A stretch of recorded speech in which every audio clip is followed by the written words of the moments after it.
Começou. Está gravando já, tá? Eu vou começar aqui com a resolução do exercício 10 da lista 2, da semana 2, para a gente poder discutir um pouquinho aquela questão das ondas estacionárias, tá? Então, a gente vai ficar aí uns 15 minutos vendo isso, e daqui a pouco eu vou começar, então, a apresentar o conteúdo da semana 3. Então, na semana 3, a gente vai começar a ver as ondas sonoras, né? Então, até o final da aula de hoje, a gente vai entender aí o conceito de intensidade de ondas sonoras, tá?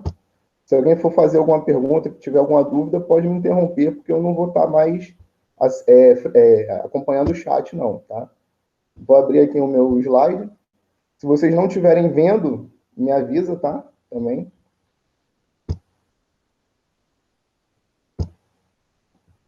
Então, vamos começar por esse exercíciozinho aí, para a gente poder discutir um pouco esse conceito de ondas estacionárias. Essa é a questão 10 da lista 2. Diz o seguinte, ó, observe a onda estacionária da figura abaixo. Se a corda tem comprimento L igual a 10 metros e a velocidade de propagação das ondas progressivas que geram essa onda estacionária é 12 metros por segundo, então, responda, letra A. Qual é a ordem do modo normal de vibração que está acontecendo aí, né? Ou seja, qual que é o harmônico? O primeiro, o segundo, o terceiro? A letra B. Qual é o comprimento da onda? O comprimento de onda da onda, né? Letra C. Qual é a frequência das vibrações transversais? Ou seja, qual é a frequência dessa onda estacionária? Letra D. O que acontece com o comprimento de onda e com a velocidade se a frequência aumentar? E a letra E, qual é a frequência correspondente ao próximo harmônico e do harmônico fundamental? É uma questão que aparentemente é muito grande, né? Porque tem itens A, B, C, D e E, mas é uma questão que você responde cada um desses itens aí de forma muito, muito direta, né? Muito objetiva. Então, a primeira questão, a letra A, pede para a gente dizer qual que é a ordem do modo normal de vibração, né? Qual que é o harmônico.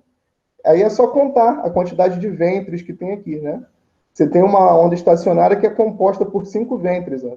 Tem 1, 2, 3, 4, 5. Então a resposta é 5. A ordem do modo normal de vibração é 5. Você está no quinto harmônico aí nessa onda. Né? Essa é uma onda estacionária, é uma dos 3 tipos que é possível. Né? Até o final da resolução desse exercício aqui, eu vou discutir os outros 2 tipos também, que é o que pode estar confundindo um pouco mais vocês aí, né? Essa onda estacionária é do tipo que tem um nó na extremidade aqui, onde o x vale 0, e tem um nó na outra extremidade, onde o x vale L, igual a 10 metros, né? Existem ondas onde aqui você tem uma parte aberta, você tem um ventre, né? E aqui também, nas 2 extremidades, você tem partes abertas, né? E também tem aquela onda estacionária onde você tem uma parte aberta aqui é um ventre, e do outro lado você tem um nó, né? Então, esses outros 2 tipos de onda estacionária, eu não comentei com muito detalhe nas aulas que a gente teve, nas 2 semanas de aula que a gente teve, então eu vou dar uma comentada nesses 2 tipos de onda estacionária também, ao final da resolução dessa questão aqui, tá? Então, a resposta da letra A é 5, né? Você está no quinto harmônico, é só contar a quantidade de ventres que tem aqui. Então, são 5 ventres, você está no quinto harmônico, tá? A letra B, qual que é o comprimento de onda? Então, para você calcular o comprimento de onda, você tem que observar, você tem que lembrar, né, que cada ventre desse aqui corresponde a meio comprimento de onda, né?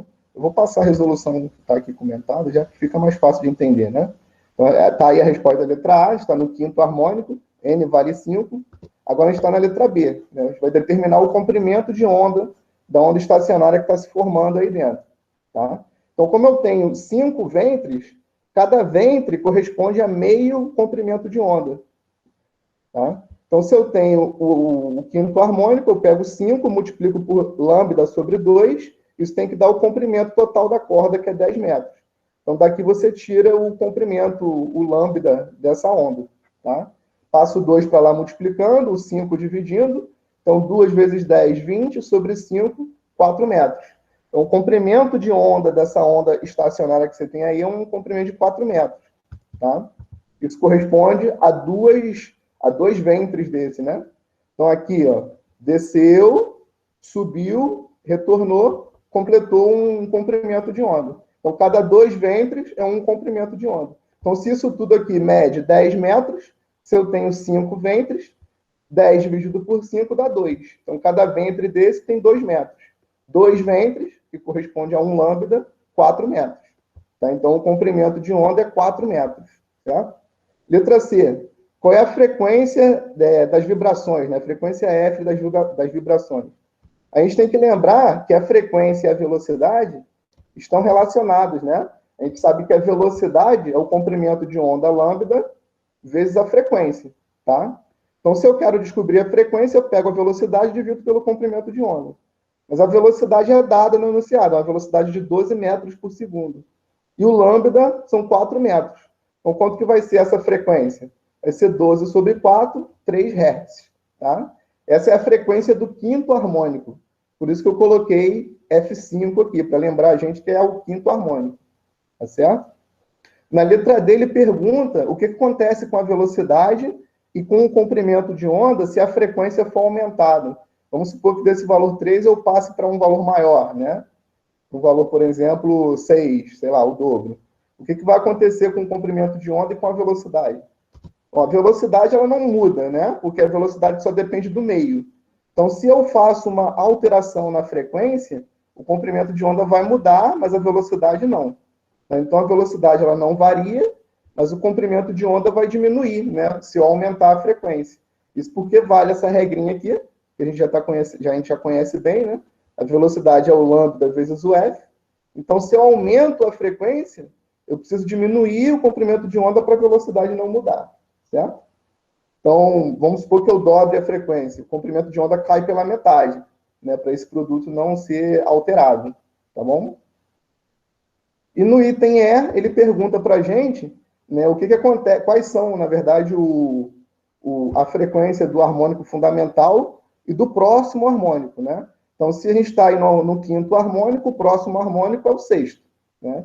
E o harmônico fundamental é o primeiro harmônico, tá? Então, a gente tem que lembrar que a relação entre um harmônico, né, de um estado excitado, né? Estado excitado é qualquer estado maior do que o primeiro, maior do que o fundamental.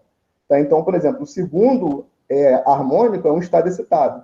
Tá? Então, a relação entre a frequência de um estado excitado para o estado fundamental, a relação que a gente já aprendeu também é essa, né? Você pega a ordem do harmônico e multiplica pela frequência do fundamental, isso dá para você a frequência daquele harmônico. Então, vamos supor que a frequência do primeiro harmônico seja um valor x qualquer.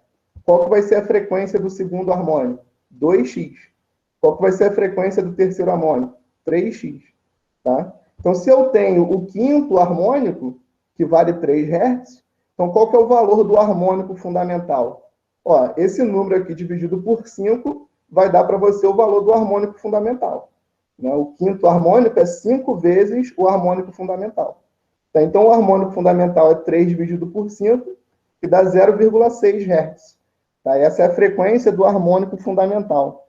Então, uma vez que eu sei a frequência do harmônico fundamental, eu sei de qualquer outro modo normal de vibração. É só multiplicar pela ordem desse modo normal de vibração que eu quero determinar, né?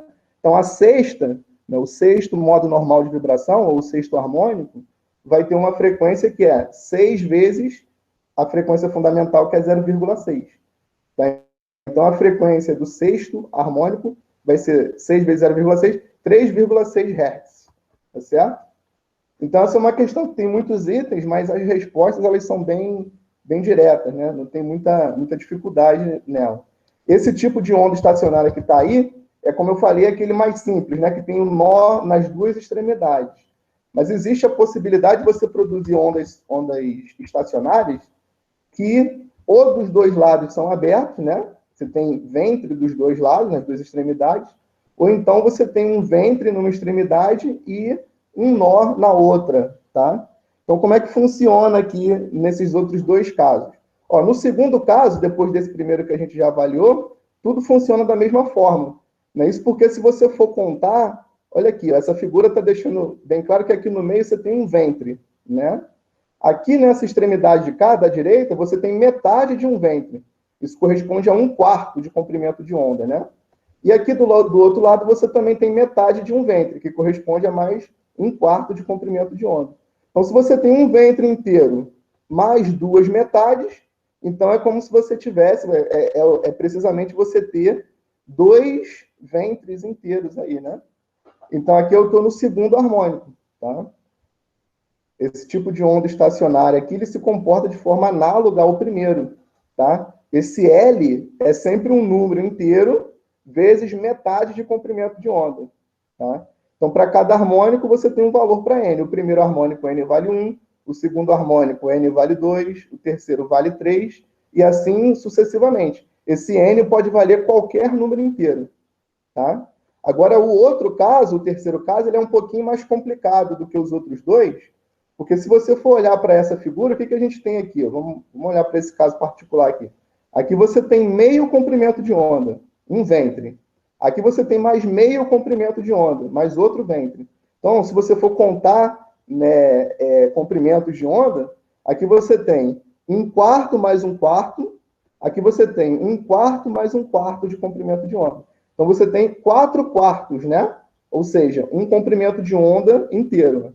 Isso aqui corresponde a um comprimento de onda inteiro. Mas essa parte que sobra, isso aqui corresponde a qual fração de um comprimento de onda?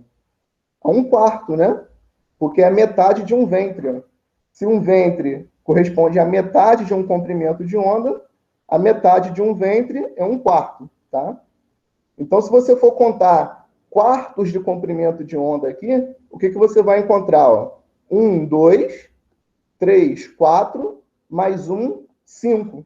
Tá? Você vê que é um número ímpar, né? Nesse caso, os harmônicos eles são sempre números ímpares vezes um quarto de comprimento de onda. Tá? A gente não está mais olhando para meios comprimentos de onda, e sim para um quarto de comprimento de onda. E esse número M aqui no caso, ele vai ser sempre um número ímpar. Tá? Vamos supor que a gente tivesse aqui mais um ventre completo e mais um quarto, né, de comprimento de onda. Quanto que daria isso, né? Qual que seria a ordem do harmônico? Eu teria 1, 2, né, quartos de comprimento de onda, 3, 4, 5, 6, mais um quarto de comprimento de onda, 7, tá? Então, quando eu tenho um lado aberto e o outro fechado, né, um ponto fixo e um ponto aberto, eu vou sempre ter uma quantidade ímpar de um quarto de comprimento de onda. Tá? Então, a relação entre L e lambda é essa que está aqui destacada em lilás, tá vendo? É um número M, que é um número ímpar, vezes lambda sobre 4. Tá? Esse tipo de onda estacionária aqui acontece, por exemplo, em instrumentos, né, de sopro. A flauta, né, um saxofone, são instrumentos onde você produz ondas estacionárias desse tipo aí, né, onde você tem uma abertura aqui de um lado, ou é fechado, ou então é aberto dos dois lados, né? Então, existem aí, é bom, qual que é o resumo da discussão aqui? Existem 3 tipos de ondas estacionárias. O primeiro tipo é aquele que a gente já estudou bastante, né? Fixo nas duas extremidades. Você tem um segundo tipo que é aberto nas duas extremidades, e você tem um terceiro tipo que é aberto em uma extremidade e fixo na outra. Tá? Esse terceiro caso, ele é um pouco mais diferente dos outros dois, porque quando você avalia... Opa, sumiu a apresentação aí, não. Porque quando você avalia esse terceiro caso, você tem que observar não a quantidade de metade de comprimento de onda. Você tem que observar a quantidade de um quarto de comprimento de onda, tá? Então, cada ventre corresponde a 2 quartos, né? Então, aqui eu tenho 2 mais 2, 4, mais um quarto, 5. Então, aqui eu estou no meu quinto harmônico. Se eu for observar essa figura, está no quinto harmônico, tá certo? E assim sucessivamente. Então, os exercícios da lista lá que falam sobre esse tipo de onda, na hora de você resolver, você tem que levar em consideração essa relação aqui, tá, entre L e lambda. Beleza? Alguma dúvida aí? Vocês estão ouvindo ou não?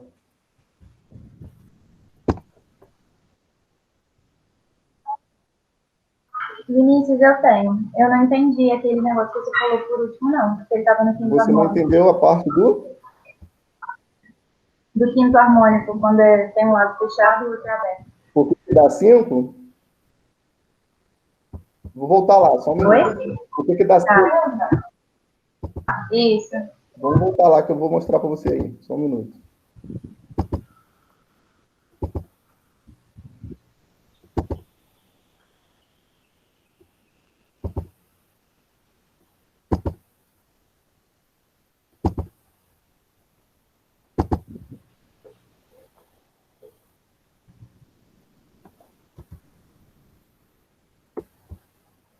Na apresentação, só um minutinho.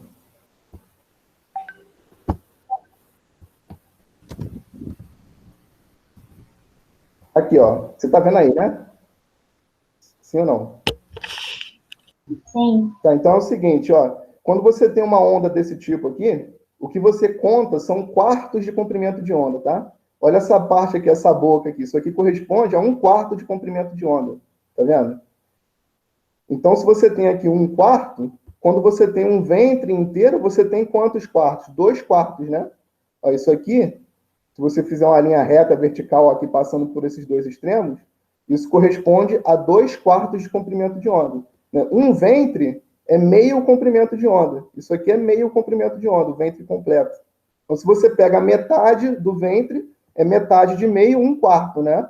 Então, cada ventre corresponde a 2/4 de comprimento de onda.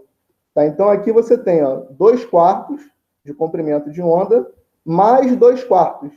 Então, 2/4 mais 2/4 dá 4/4, né? E ainda tem mais 1/4 de comprimento de onda aqui, tá vendo? Então, nessa figura que está desenhada, você tem 5/4 de comprimento de onda. E toda vez que você tiver uma onda estacionária desse tipo, onde de um lado é aberto e do outro é fechado, você vai ter sempre um número ímpar vezes 1/4 de comprimento de onda. Tá? Se você colocasse aqui mais um ventre fechado com mais uma boquinha daquela aberta, que corresponde a 1/4, você teria 7, né? 7/4. Seria 2 do primeiro ventre, mais 2 do segundo ventre, mais 2 de um terceiro ventre fechado aqui, mais 1/4 de uma boca que você ia colocar ainda ali. Tá? Então, isso ia dar 7/4. Então, os harmônicos desse tipo de onda estacionária, onde de um lado é aberto e do outro é fechado, eles são dados sempre por números ímpares, entendeu? Só funciona números ímpares nesse caso.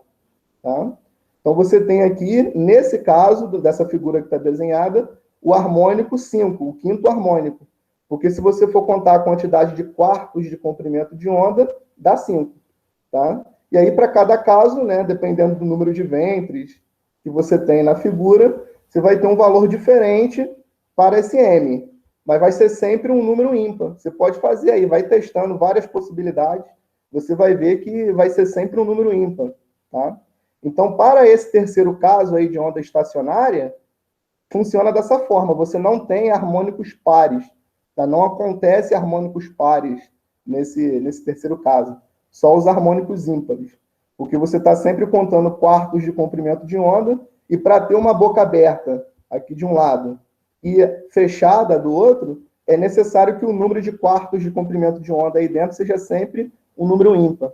Tá? Então, esse terceiro caso aqui ele é diferente dos outros dois nesse sentido. Você conta quartos de comprimento de onda e não metades de comprimento de onda. E nos dois primeiros casos valem harmônicos pares. Você pode ter um segundo harmônico, um quarto harmônico, tanto nesse primeiro exemplo como no segundo. Agora, no terceiro, não. No terceiro, você só pode ter harmônicos ímpares. Não existe a possibilidade de ter harmônicos pares. Porque se você multiplica esse quarto de onda aqui por um número par, você cai de novo numa relação que é um número inteiro vezes L sobre 2. Tá? E aí não pode, porque isso aí é exclusivo dos outros dois casos. Tá? Não sei se deu para entender aí a explicação disso. Deu sim, obrigada. Tá? Então, quanto mais ventres tiverem aqui na tua onda, né, maior vai ser a ordem do harmônico. Tá?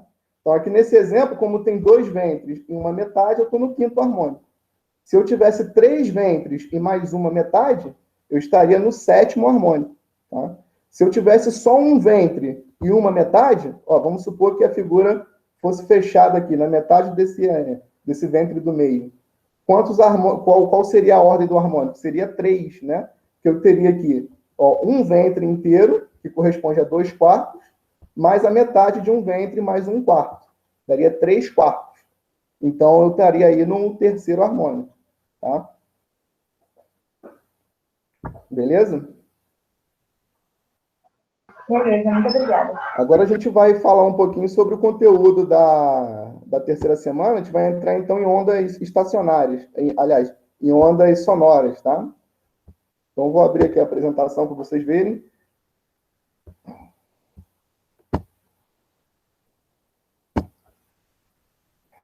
Está aparecendo aí o slide, né? Então, o que a gente vai ver na aula de hoje são esses assuntos aí que vocês estão vendo. Parece muita coisa, mas é porque são definições que não tem matemática, são só conceitos, né? Então, são coisas fáceis da gente entender, né, e discutir, tá? Então, primeiro a gente vai lembrar aí o que é uma onda sonora, né? Vai discutir algumas propriedades básicas das ondas sonoras. Vai falar sobre o espectro sonoro, tá? Que diz ali qual é a faixa de frequência que a gente pode ouvir. Depois a gente vai entender o que é a altura de um som, ou de uma onda sonora, o timbre, a intensidade, né, o nível de intensidade sonora, e no final a gente vai fazer um exercício muito parecido com um que está lá no questionário, na semana 3. Eu não sei se vocês já deram uma olhada lá, já está lá disponível o questionário, tá? Então esse exercício que a gente vai fazer no ponto 7 aí, é igualzinho ao que está lá, um dos que estão lá no nosso questionário, tá? Então, como a gente já discutiu há um tempo atrás, a gente sabe que as ondas sonoras são ondas mecânicas, né?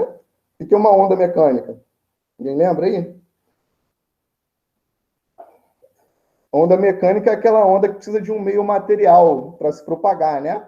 Então, se você tem um objeto que produz uma vibração, esse objeto ele vai estar produzindo ondas sonoras que se propagam no ar, porque existe a massa de ar, né, que permite esse som de se propagar, tá? O som ele só se propaga no meio material. Se você estiver no vácuo, você não consegue ouvir barulhos, né? Não consegue ouvir som, porque não tem um material ali para aquela onda se propagar, tá? E além disso, a gente sabe que as ondas sonoras, elas são ondas longitudinais, né? Então, o que é uma onda longitudinal? É uma onda que, conforme ela se propaga, ela causa, né, perturbações, agitações no meio que ocorrem no mesmo sentido da propagação da onda. Tá? Então, conforme a onda vai se propagando na massa de ar, você tem ali regiões de compressão da massa de ar e regiões de rarefação da massa de ar. E é assim que essa onda vai se propagando, vai transmitindo energia pelo espaço, tá? Só que essa forma de avaliar uma onda sonora, né, observando o caráter longitudinal dela, é muito difícil de matematizar, né, de transformar isso em matemática. Então, o que a gente faz é abstrair esse conceito aí de onda longitudinal, e aí a gente força a barra e interpreta a onda sonora como uma onda transversal, dessas que a gente já está acostumado. Tá? Então, essa representação que vocês estão vendo aqui embaixo, dá conta disso. Ó. Aonde tem um pico, isso corresponde a um ponto ali de compressão da massa de ar. Aonde tem um vale, isso corresponde ali a uma região de rarefação da massa de ar. Tá? E assim vai. E a amplitude dessa onda aqui, né, o tamanho em relação à posição de equilíbrio, tem a ver com a energia que essa onda conduz, né, com a intensidade da onda. Quanto maior a amplitude, significa que as compressões elas estão submetidas a uma variação de pressão maior. Tá? Então, quanto maior essa amplitude, significa que é maior a pressão que está sendo exercida ali na massa de ar para aplicar esse movimento de sanfona, né, que faz a onda se mover. Tá? Então, a amplitude da onda está ligada à energia que ela carrega, a intensidade, né, e os picos e vales aqui estão relacionados aos pontos de compressão e rarefação. Beleza?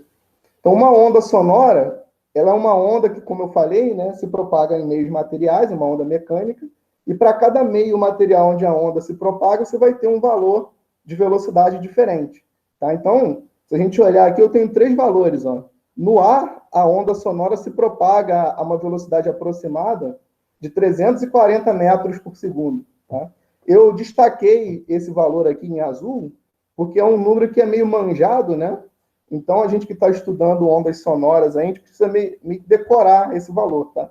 É o único que a gente decora é o do ar, a propagação da onda sonora no ar. Os outros não é necessário decorar, não. Mas esse valor aqui é um valor bem manjado, né? Então a gente decora, igual o pi, né? O pi todo mundo sabe que é 3,14 aproximadamente, né? Porque a gente usa, né? Esse é um número também que a gente tem que meio que saber ele de cabeça, tá? Então, no ar, a velocidade de propagação da onda sonora é aproximadamente 340 metros por segundo. Agora, se você passa por um meio um pouco mais, como é que eu posso dizer assim, mais denso, né? A palavra denso não é exatamente, né, rigorosamente a adequada, mas quando você passa de um meio onde a matéria ela está menos rarefeita, vamos dizer assim, você aumenta a velocidade de propagação, tá vendo? Era 340 no ar, na água essa velocidade é maior, tá vendo? No alumínio, que é um meio sólido, né, um meio cujas propriedades elásticas ali são mais relevantes, né, a velocidade de propagação da onda sonora ainda é maior, tá? Então, a onda sonora, né, como qualquer outra onda, a velocidade depende do meio de propagação, tá? E vai aumentando, conforme você vai aumentando a rigidez, digamos assim, do meio onde essa onda está se propagando, tá? Então, essas são informações importantes aí que a gente tem que decorar, né? Tem que lembrar, né? A velocidade ela vai aumentando conforme você vai aumentando a rigidez do meio de propagação, tá?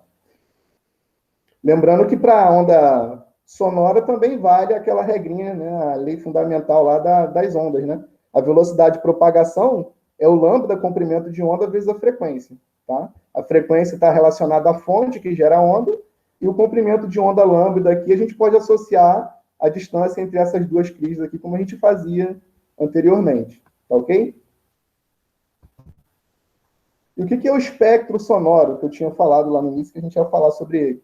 O espectro sonoro diz respeito às faixas de frequência que a gente pode ouvir ou não, tá? Então, se vocês olharem para essa figura, eu acho que vocês estão conseguindo ver bem aí, né? Se vocês perceberem essa tarja laranja aqui, corresponde ao intervalo de frequência que o ser humano é capaz de ouvir. Então, a gente ouve ondas sonoras que tenham frequência entre 20 Hz e 20 mil Hz. Essa é a nossa faixa audível, tá? Agora, se eu tenho uma onda sonora produzida com uma frequência maior do que 20 mil Hz, nós humanos, não somos capazes de ouvir, tá? Mesmo que a onda seja sonora, como ela tem uma frequência acima, né, desse valor de 20 mil Hz, a gente não ouve, tá? E aí, dependendo do animal aí que você tem, o gato, o cachorro, por exemplo, a faixa audível dos animais, né, diferem, né, entre eles, né? Então, a gente ouve entre 20 e 20 mil. Né? Os gatos e os cães, aqui, os cachorros, né, eles podem ouvir um pouco mais do que 20 mil Hz, né? Até 40 mil eles conseguem ouvir. O golfinho e morcego são os que têm a maior faixa aqui de audível, né? Então, o golfinho e o morcego conseguem ouvir até quase 160 mil Hz, né? Por isso que eles são capazes de ouvir coisas que a gente não ouve, né? Porque a frequência que eles captam é diferente, né? A faixa de frequência é diferente.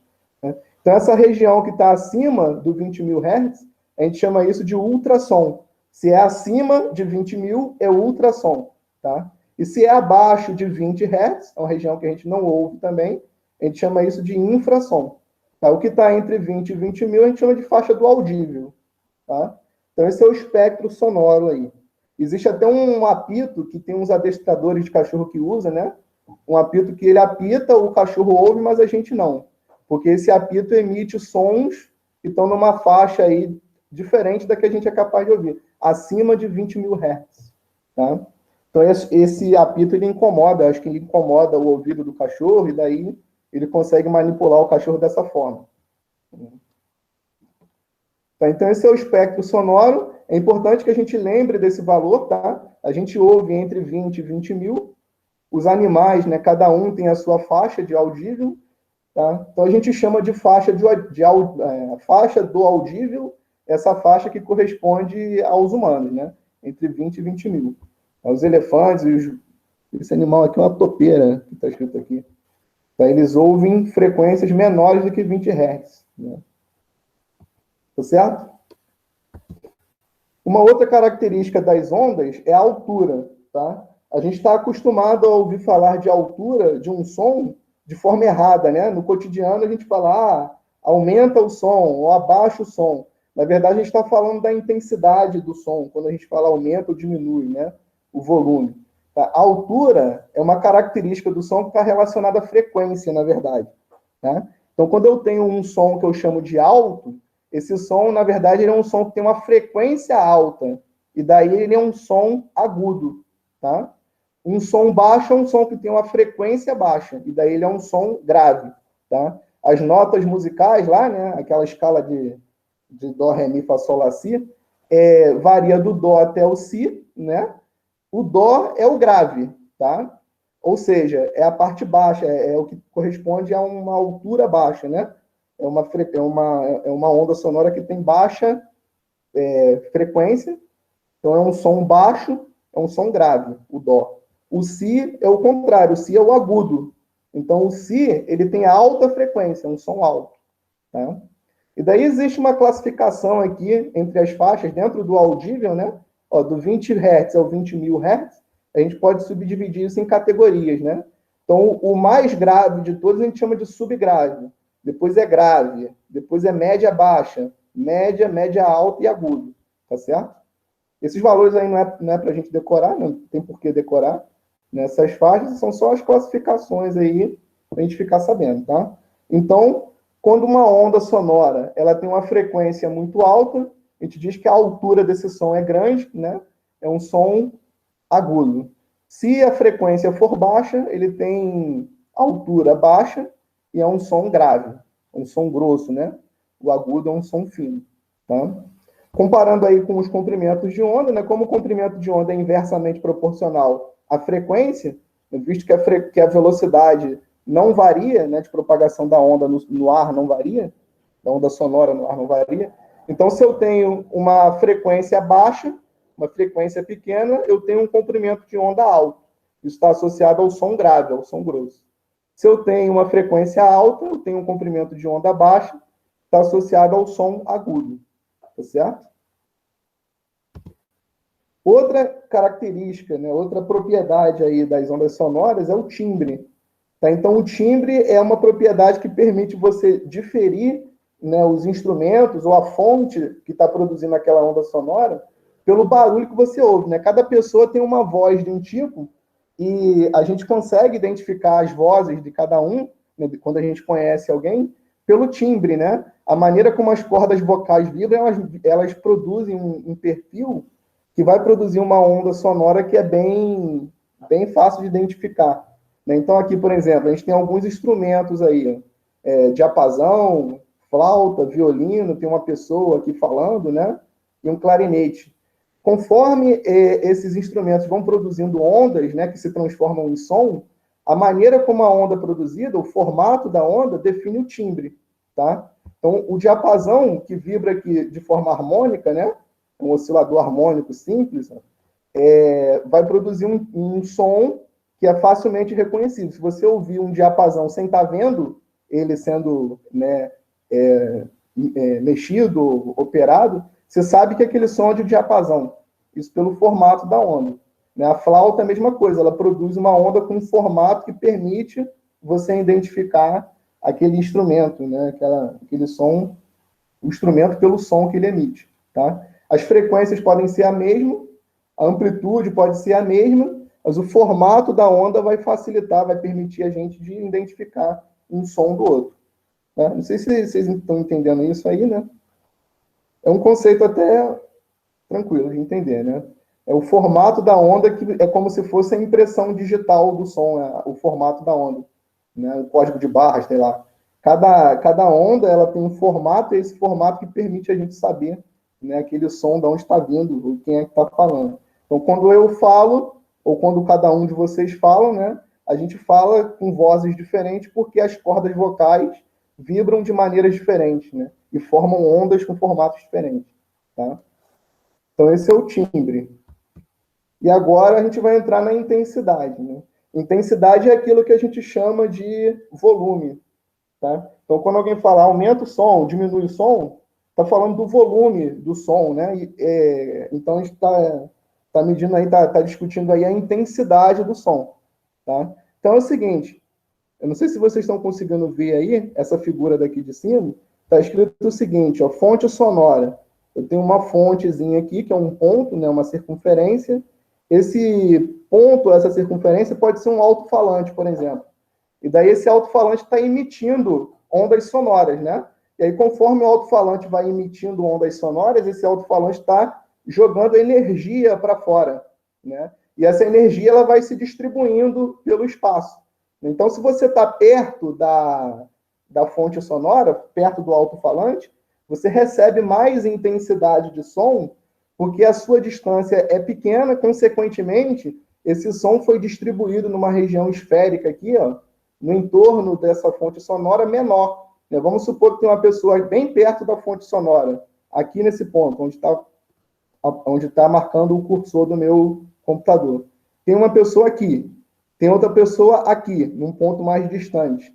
Essa pessoa que está perto, a energia emitida por essa fonte sonora está sendo distribuída numa esfera aqui, ó, que é bem menor do que a esfera que a pessoa que está longe está recebendo, né?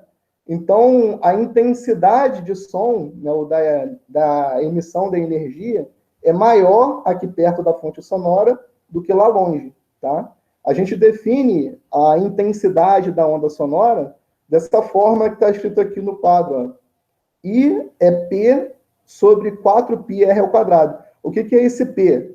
É a potência com que essa onda está sendo emitida, tá? Com que essa energia está saindo da fonte, né?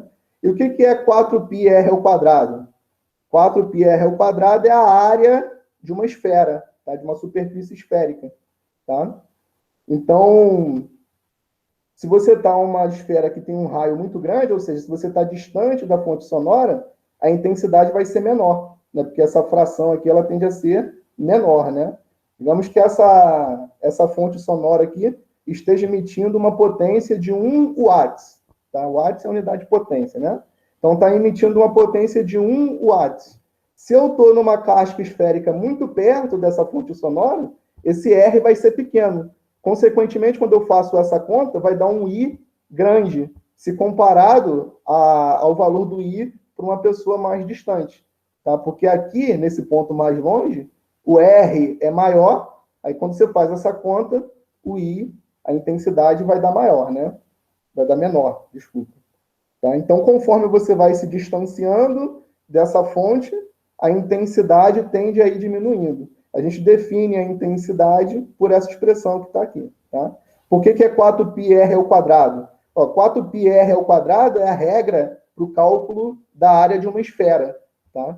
Como a gente assume aqui que a energia ela é emitida igual em todas as direções, né? Esse som é uma fonte isotrópica.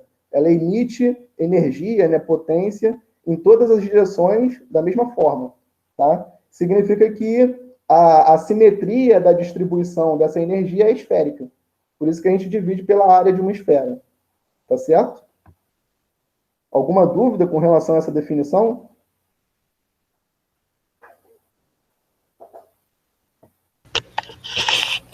Não, por mim tá ok. Tá, então, tem um problema nessa definição, tá? Qual que é o problema dessa definição? Em geral, ela dá valores, né? Para as coisas do cotidiano, ela dá valores que são muito esquisitos, assim, muito difíceis de manipular. Sei lá, vai dar 10 elevado a menos 5, ou então 10 elevado a menos 12, ou então 10 elevado a 14, são valores de uma faixa muito grande. Tá? Então, inventaram uma forma de calcular o nível de intensidade sonora, onde a gente pode usar valores mais fáceis de manipular. Tá? Então, esse valor é definido por essa expressão que está aqui agora. Vocês estão vendo aqui no quadro, né? N igual a 10 vezes log de I sobre I0. Tá? O que é esse I? É a intensidade real de uma fonte sonora. Tá? O que é esse I0? É uma intensidade que a gente toma como padrão que corresponde àquele valor onde a gente associa o nível de intensidade sonora ao valor zero. Tá?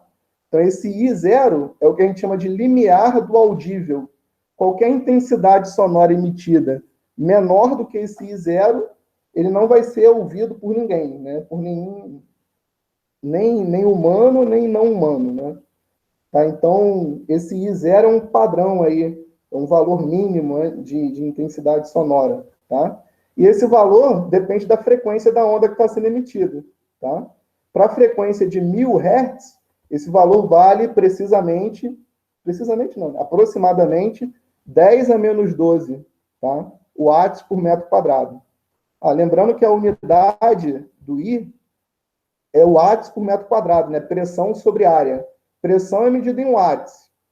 Área é medida em metro quadrado. Então, o I é medido em watts por metro quadrado, tá? Então, esse I0, que é um padrão aí de limiar para o audível, vale 10 a menos 12 watts por metro quadrado. Isso para a frequência de 1000 Hz, tá? Que é um valor que a gente vai meio que usar como padrão. Se num problema vocês estiverem resolvendo e precisa do valor do I0, e esse valor não é fornecido, então ele está assumindo que você está partindo do I0 correspondente à frequência de 1000 Hz, que é esse número aqui. 12 vezes 10 a menos 12 watts por metro quadrado. Tá? E essa unidade de intensidade sonora, dada dessa forma, é o que a gente chama de decibel. Né? Vocês já devem ter ouvido falar em decibel, né? Então, o decibel é dado por essa forma aí de calcular. Tá? Você pega a intensidade real em watts por metro quadrado, divide por esse parâmetro, né, que é 10 a menos 12, e aí tira o logaritmo disso, multiplica por 10, dá para você o valor da intensidade sonora em decibel. Tá? E aí você tem uma faixa de valores que é bem mais fácil de manipular, são números mais agradáveis, né? Não aparece nada elevado a menos 12, nada desse tipo. Né? Como a gente vai ver no exemplo que eu vou fazer aqui agora. Não, primeiro eu vou mostrar para vocês esse gráfico aí. Tá? Esse gráfico mostra como é que varia, né, essa coisa que a gente chama de limiar do audível em função da frequência, tá? Então, esse primeiro gráfico aqui de baixo está mostrando, para a frequência de 1000 Hz, o valor correspondente em decibéis é exatamente zero para o limiar do audível, tá? Se eu mudo a frequência, se eu pego, por exemplo, a frequência de 100, né, e daí já muda para 40 decibéis aproximadamente. Tá?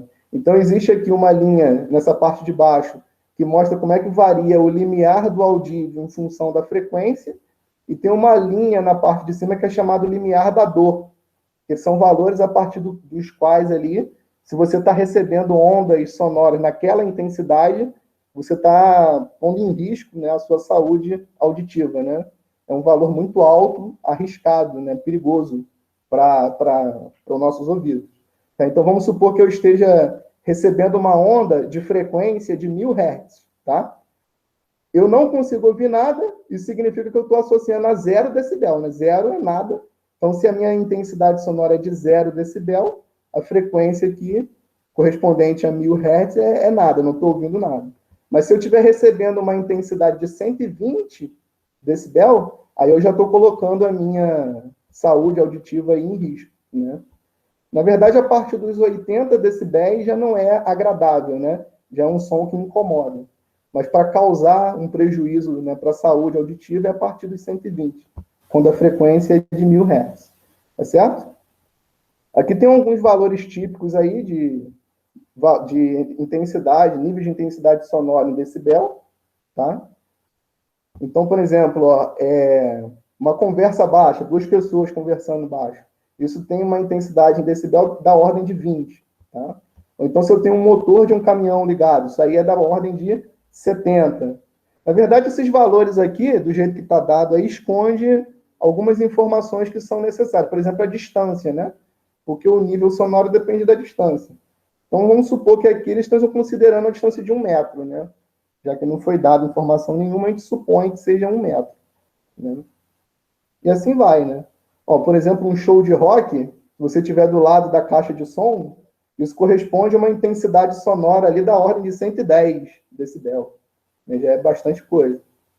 Né? Então, a gente pode fazer esse exemplo aqui para vocês entenderem como é que faz conta com isso. Né? Então, é o seguinte, a onda sonora emitida por um equipamento da indústria aeroespacial é produzida de modo que a cada 10 segundos emergem da fonte 480 joules de energia. Tá? Qual é em decibéis? O plural é decibéis, tá? Não é decibéis como a gente ouve por aí, não, tá? Então, qual é em decibéis o nível de intensidade sonora que sentiria um operário localizado a 2 metros desse equipamento, em pleno funcionamento, se não usasse o protetor auricular, aquela caixa que protege os nossos ouvidos, né? Então, o que eu quero saber? Eu quero saber qual que é a intensidade, o nível de intensidade sonora que esse cara está recebendo a 2 metros de distância. Então, primeiro eu tenho que saber qual que é a potência que essa fonte está emitindo, tá? Então, a potência, como a gente já aprendeu, né, é o tanto de energia que sai dividido pelo intervalo de tempo. Então, se sai dali 480 joules a cada 10 segundos, então qual que é a potência? 480 por 10, 48. Então, 48 watts é a potência que está sendo emitida por aquela fonte. E aí essa potência ela vai se distribuindo pelo espaço, né? Então, se você está numa esfera muito perto, a casca esférica ali no entorno dessa fonte é pequena, a intensidade vai ser alta. Se você está numa casca esférica longe, a intensidade vai ser distribuída numa esfera maior, né? A potência vai ser distribuída numa esfera maior, e daí a intensidade é menor. Então, qual é a intensidade a 2 metros? É só aplicar aquela formulinha que a gente viu lá no início, na primeira. Essa aqui. Tá? Então, essa fórmula vai dar para a gente a intensidade em watts por metro quadrado. Tá? Então, ó, se eu pego essa potência de 48 watts e divido pela área da esfera, de raio 2 metros, que é a informação que é dada no enunciado, eu vou encontrar algo aí aproximadamente igual a 1 watt por metro quadrado. Tá? Então, a pressão é 48. 4 vezes 3,14, que é o π, né? Vezes 4 do R ao quadrado, isso aqui vai dar quase 48 também. Aí divide 48 por quase 48, dá quase 1, que é o resultado que foi dado aqui. Tá? Então, essa é a intensidade sonora em watts por metro quadrado. Mas qual é o nível de intensidade sonora em decibel? Como é que eu faço para descobrir essa intensidade sonora, não em watts por metro quadrado, mas em decibéis? Aí eu aplico a segunda fórmula que a gente viu, que é essa aqui. Tá? Então, vamos fazer essa conta. Ó, N é igual a 10 vezes o log de I sobre I0. Tá? Então, 10 vezes o log de 1, porque o I vale 1, dividido por 10 a menos 12, porque esse I0 aqui, o padrão para ele é esse valor, 10 a menos 12. Você vai usar valor diferente que de 10 a menos 12 se a informação no enunciado levar você a fazer isso. Tá? Se tiver escrito no enunciado para você usar outro valor para o I0, aí você usa. Se não tiver escrito nada, você usa 10 a menos 12. Tá? Então, quanto que é 1 sobre 10 a menos 12? É a mesma coisa que 10 elevado a 12. Certo? E aí vocês já devem ter aprendido a propriedade do logaritmo, né? Se aqui eu tenho uma potência, esse expoente cai, multiplica o logaritmo, né, do valor que está ali na base. Então, aqui eu vou repetir esse 10, está aqui. O 12 veio do expoente lá do 10 que está dentro do logaritmo. Log de 10 é 1, né? Porque esse logaritmo aqui está na base 10, tá? Então, log de 10 na base 10 é 1. Então, 10 vezes 12, 120. Então, isso dá 120 decibéis, tá?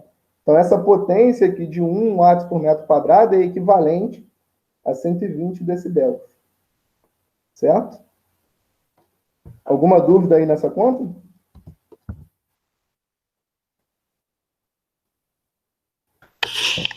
Não, por enquanto não.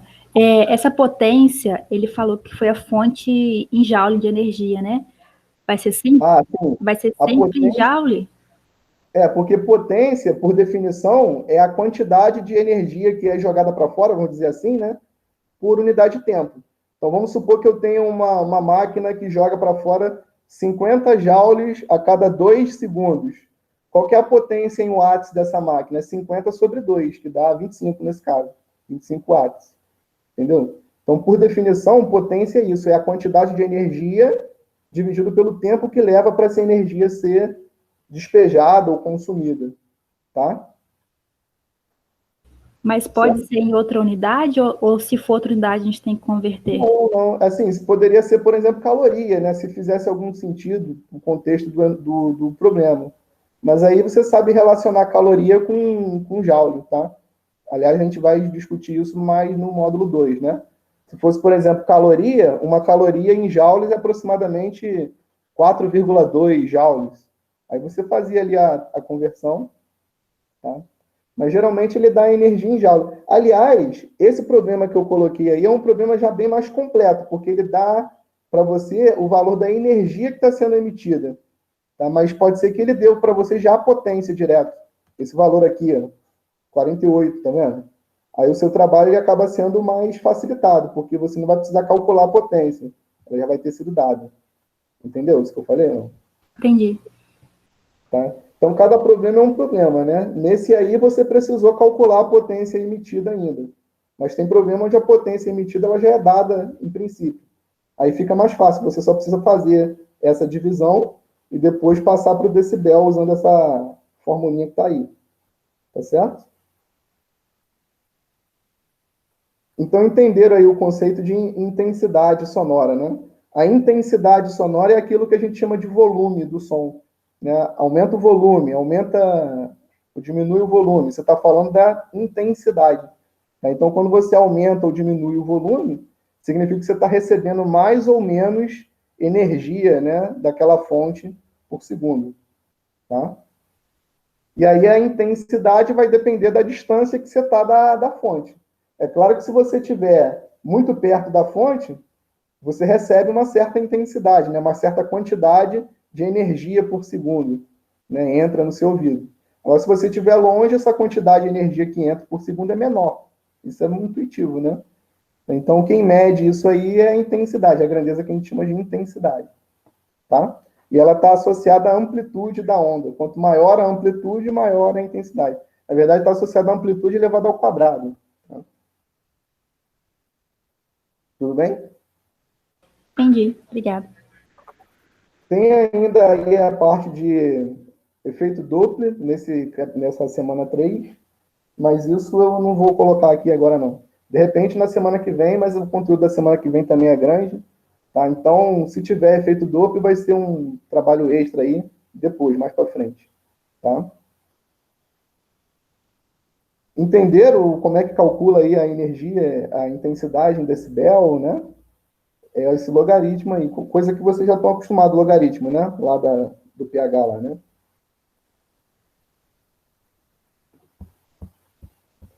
Alguém tem alguma pergunta aí? Quer tirar alguma dúvida do exercício da lista ainda? Eu tenho uma pergunta, Vinícius, da lista 2, não é dessa da semana, não. É no número 1 lá, que você deu densidade da corda e tal. Só um minuto, tá? Tá. É da lista 2, no caso, né? Isso, a lista 2.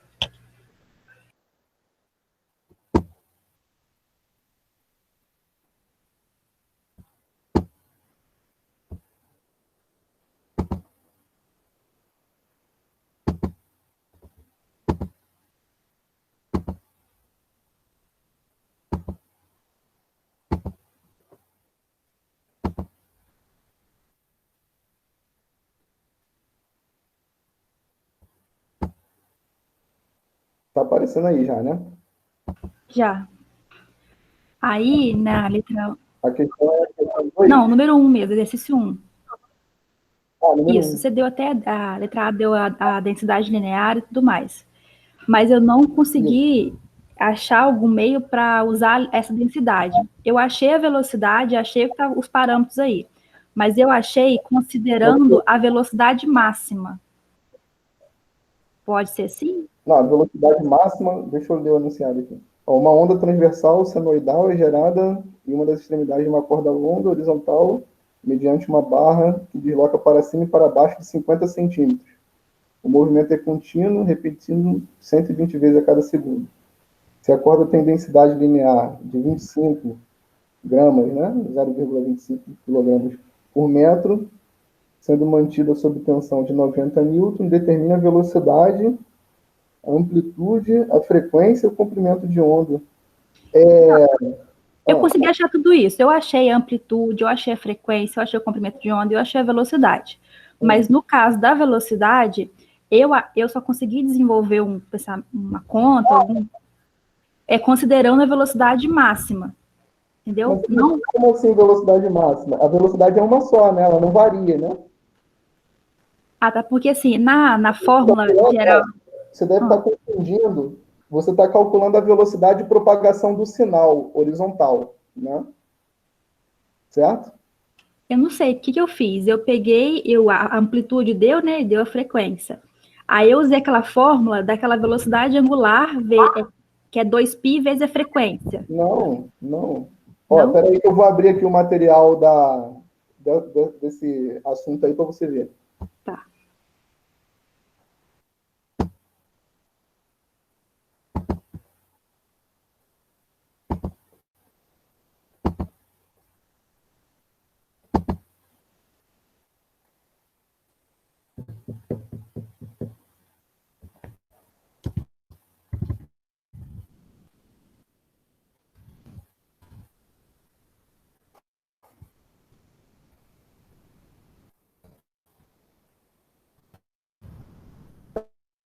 É a coisa muito mais simples do que você está querendo ser, é só calcular a velocidade. Isso aqui, ó.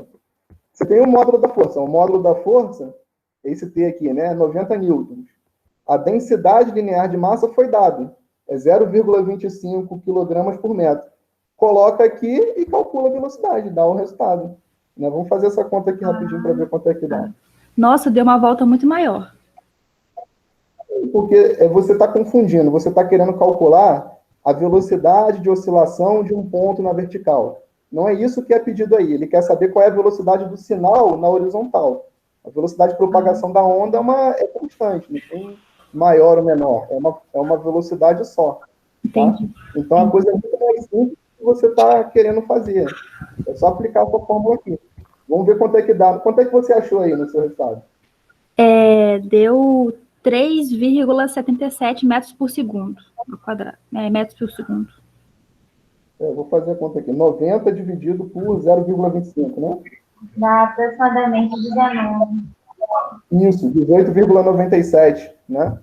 Então, esse é o resultado, aproximadamente 19 metros por segundo. Acabou, não tem mais nada aí não para fazer ainda. Ah, tá. Então tá bom. Obrigada. Nada. Ô, Vinícius, Oi? deixa eu te perguntar um negócio. No número 9, na letra B, dessa lista aí mesmo, que você pede para poder colocar lá, não sei, representar no mesmo eixo cartesiano. Esses valores que você deu, eu vou jogar nas minhas equações que eu tenho, o y1, o y2 e o y puro, para poder descobrir a posição do y, no caso, para fazer o eixo y por x lá. Você viu o vídeo que eu coloquei lá na plataforma? De resolução dessa questão aí? Eu vi, só que eu só achei a letra A, não vi a letra B, não. Tem 3 vídeos lá, né? É um da letra A e C, aí o outro é da letra A feito de outro jeito e o outro é da letra B, tá? Mas eu vou responder aí você. Você está falando para substituir valores, né? Para fazer o traço do perfil da onda, não é isso? O perfil da onda não vai ser traçado no valor de t igual a 0? Aham. No de t entra o quê? 0, né? Isso. Certo? Então já vira uma função de uma variável só, que é x, certo? Certo. Porque Aí substitui e acha o valor de y no final. Oi? Aí substitui tudo e acha o valor de y no final. Isso. Aí vamos supor, você coloca x igual a 0. Coloca x igual a 0 aqui. Ó, isso aqui vai dar 0. Tá vendo aí, né? 2x vai dar 0. O 3t é 0, né? Porque o t é 0, sempre. Aí, então, vai ficar só seno de menos 2π sobre 3. Isso. Aí você vê qual que é o seno de menos 2π sobre 3. Esse é o valor. Aí você tem um par ordenado aí, ó. Um x é o valor que você escolheu, né? 0. O outro par ordenado é o seno de menos 2π sobre 3. Aí você mostra esse lá no plano cartesiano. E assim você vai fazendo. Então, é interessante, foi a Tainá que perguntou, né? É interessante você pegar aí pelo menos uns 4x diferentes. Ó, põe x igual a 0, põe x igual a 90, põe x igual a 180, 270 e 360, para completar uma oscilação, né? Aí você vai marcando esses pontos e liga, formando ali aquele desenho do seno, né? Que é aquela curva que a gente já está acostumado a ver, tá? Entendeu isso que eu falei ou não? Entendi. Aí você vai escolhendo valores diferentes para o x, vai marcando no plano cartesiano, daí você já tem já mais ou menos a indicação do comportamento da função sendo, é só ligar os pontos. Eu vou ter que fazer isso para o y1, y2 e para a função de y também? Porque é para fazer para as três, né? Para o y1, y2 e para a função resultante. Aí a ideia é justamente você perceber, né, o que interessa nessa letra B é você perceber que a amplitude da onda resultante é igual à amplitude das outras duas ondas. Tá? Se vocês quiserem fazer o desenho no computador e colar, né, copiar a imagem e colar, por mim não tem problema nenhum, não. Pode fazer isso. Tá, então tá bom. Usa o Ctrl Alpha ou então qualquer outra coisa das gráficas. Tá. Aham, beleza. Obrigadão. Tirou a sua dúvida aí ou não? Eu. Tá. Mais alguma? Não tem não. As outras questões daí dessa lista estão tranquilas?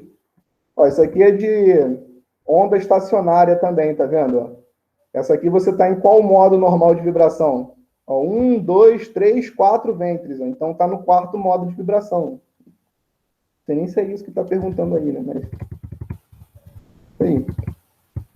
Ó, quando você tem um produto de uma função de x e uma função de t, essa onda é uma onda estacionária, tá? Toda vez que dá, né, quando você soma as duas ondas, dá um resultado que é um seno ou um cosseno de x e um seno ou um cosseno de t, significa que essa onda é uma onda estacionária. Tá? Certo?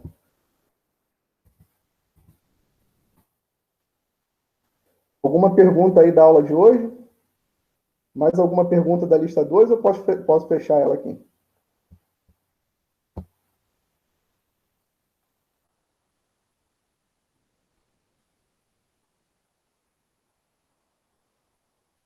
Eu tenho. Nem. Poxa, tá todo mundo presente aí, né? Eu esqueci de passar o formulário de presença, mas não tem problema não. Tá todo mundo presente, eu boto presença para todo mundo lá. Eu falei no início, não sei se todo mundo ouviu, né? Acho que ainda não tinha chegado todo mundo. O material da quarta semana, de repente eu vou atrasar um pouquinho para colocar lá na plataforma, porque eu vou ver se nesse final de semana, no sábado, no domingo, eu fico corrigindo todas as avaliações aí da semana 1, da semana 2. Então, provavelmente, eu não vou ter tempo de preparar o material da aula 4, não. Então, pode ser que atrase um pouco, tá? Mas aí não tem muito problema, porque são 2 semanas para fazer, dá tempo. Né? Se alguém quiser perguntar mais alguma coisa, eu estou aqui para tirar dúvida, tá? Se não quiserem perguntar e tiverem alguma coisa para fazer aí agora, também já estão liberados já, tá? Boa noite.